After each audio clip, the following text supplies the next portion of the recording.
जय श्री राम दोस्तों, स्वागत है आपका आज की वक्त पे चर्चा मेरे चैनल भारत गौरव पे।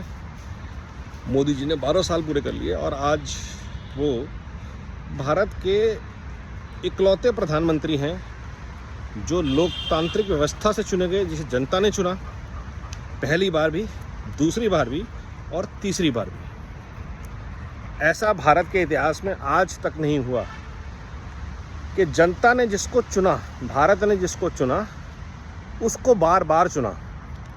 जवाहरलाल नेहरू से लेकर के, इंदिरा गांधी से लेकर के राजीव गांधी तक भारत पे थोपे गए थे और मनमोहन सिंह तो कभी चुनाव लड़े ही नहीं।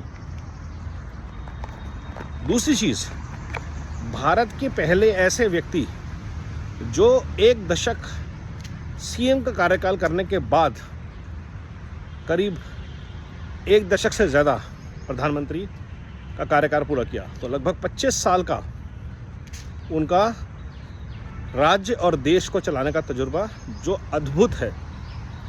और ये दर्शाता है कि भारत में, भारत की संस्कृति और संस्कारों से परिपूर्ण व्यक्ति के लिए बहुत बड़ी अपॉर्चुनिटी है और देश तैयार है ऐसे लोगों को लेने के लिए, ऐसे लोगों को देश का नेतृत्व देने के लिए। लेकिन ऐसे लोगों को आगे लाने का जज्बा सिर्फ भाजपा में था, क्योंकि भाजपा के मूल संगठन आरएसएस ने ऐसे लोग पिछले 70-80 साल, 100 साल में तैयार किए। चाहे वो वाजपेयी जी हों, चाहे वो अडवाणी जी हों, चाहे वो मुरली मनोहर जोशी जी जैसे लोग हों, और पूरी की पूरी खेप ऐसी तैयार है जो देश का नेतृत्व करने में सक्षम है। उसके लिए उनकी ट्रेनिंग हुई है, तैयारी हुई है। समाज को, देश को, परिवार को, इकोनॉमी को समझते हुए देश के अलग अलग स्थानों पे उनको भेजा जाता है, ट्रेन किया जाता है, एक दृष्टिकोण डेवलप किया जाता है। ऐसा नहीं कि मेरा बेटा है तो प्रधानमंत्री बनेगा, मेरा ही बेटा पार्टी अध्यक्ष बनेगा, मेरा ही भांजा रूल करेगा। और उन सब परिवारवादी पार्टियों का या ऐसी सब पार्टियों का जिनका भारत की विचारधारा से कोई लेना देना नहीं है, जैसे लेफ्टिस्ट हैं, उनका भारत से कोई लेना देना ही नहीं है, इसलिए भारत उनको एक्सेप्ट करता ही नहीं है। केंद्र में तो कभी करता ही नहीं है, इसलिए वो गठजोड़ में ही आते हैं। तो ये एक बहुत बड़ा भारत के लिए सेलिब्रेशन है कि भारत ने जिसको चुना और बार बार चुना, उसने ही भारत में एकता का, समरसता का, प्रगति का ताना बाना बना। इसके लिए राष्ट्र ऋषि नरेंद्र दामोदर दास मोदी को साधुवाद, क्योंकि एक ऐसा व्यक्ति जो अपने लिए कुछ नहीं करता, उसका जीवन, उसका तन मन धन सब कुछ अर्पण है भारत को। आप योजनाएं देख लीजिए, जन धन से लेकर के शुरू हुई यात्रा बुलेट ट्रेन तक पहुंच रही है, वैक्सीन की यात्रा, नमो भारत, एयरपोर्ट, एक्सप्रेसवेज, किसानों को ऋण, समाज के किसी तबके के लिए ना काम किया हो, एक भारत श्रेष्ठ भारत के रूप में, के विकास के लिए, के ऑब्जेक्टिव को अचीव करने के लिए, तो बताइए। और इसीलिए ईवीएम हैक होते हैं, इसीलिए जहाँ पे मोदी जी जाते हैं वहाँ जीत का परचम बुलंद करके आते हैं।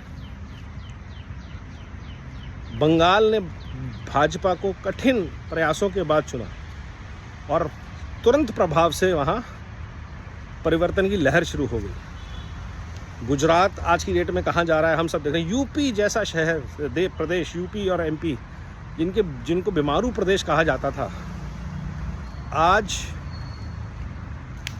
इंजन और ईंधन दोनों बन गए हैं प्रगति का। नई इकोनॉमी में इनका योगदान, डेमोग्राफी में इनका योगदान,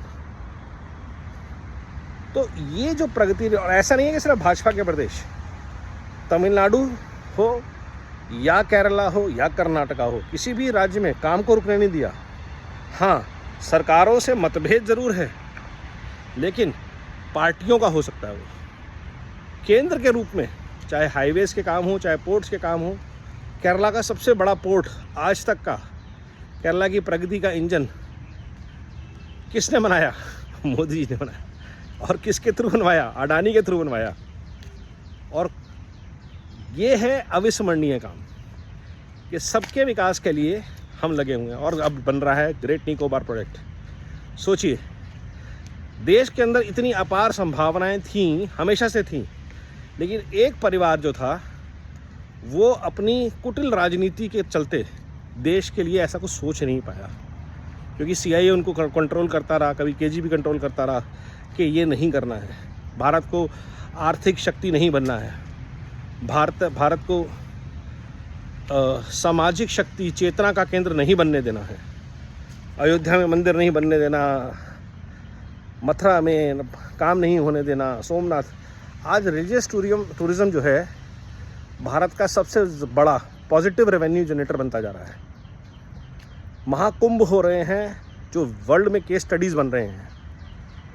वाराणसी अयोध्या का जीर्णोद्धार हो चुका है। और ये सब कुछ हो गया मात्र पिछले 12 साल में। 370 हट गई। 3 वादे किए जाते थे भाजपा की तरफ से, यूनिफॉर्म सिविल कोड, धारा 370, राम मंदिर, तीनों पूरे हो गए। सोचिए, तो आज अगर ये पार्टी चाहती तो चीज़ों को रोक के लेट करके कि नहीं हमें इस पर वोट मिलता है, इसको और डिले करना चाहिए, नहीं किया, कर दिया। और जो पार्टियां परिवारवाद और भ्रष्ट थीं उनका यही था कि करेंगे नहीं, ये बोलते हैं, करके दिखाया। यही है नेतृत्व। और उससे अच्छी चीज़, शानदार टीम पूरे देश को दी है, केंद्र में भी राज्यों में भी। और इससे फ़र्क नहीं पड़ता कि वो किस पार्टी या विचारधारा से आते हैं, अगर उनके अंदर कर्मठ भावना है देश को आगे लेके जाने की, अपने राज्य को लेके जाने की, सनातन परंपराओं के अनुकूल, तो चाहे वो शिवेंदु अधिकारी हों, चाहे वो हेमंत बिश्वा हों, उनका स्वागत है, चाहे वो सिंधिया हों, सबका स्वागत है, सबका सम्मान है, सबको लगाया है भारत के निर्माण में। यही है बड़प्पन, यही है अग्रज वाली राजनीति जो मोदी जी कर रहे हैं। देश देख रहा है और हर साल भारत का उनके साथ लगाव, उनके प्रति सम्मान बढ़ ही रहा है, कम नहीं हो रहा, क्योंकि वो कमा रहे हैं। वो श्रद्धा, वो प्रेम, वो सम्मान वो अपने कर्मों से कमा रहे हैं। और उनके बड़े से बड़े नफरत करने वाले लोग जो खुद छाती ठोके कहते हैं मैं, मुझसे नफरत कौन करता होगा, वो भी मान रहे हैं कि मोदी जी के सामने बचकाना परिवारवाद की राजनीति हरकतें नहीं चलेंगी, आपको परिपक्व होकर कुछ छोड़ना पड़ेगा, उससे बड़ा करना पड़ेगा। So actually there is no alternative वाला सिंड्रोम चल रहा है अभी। बट भाजपा के पास हमेशा विकल्प होगा, रहेगा।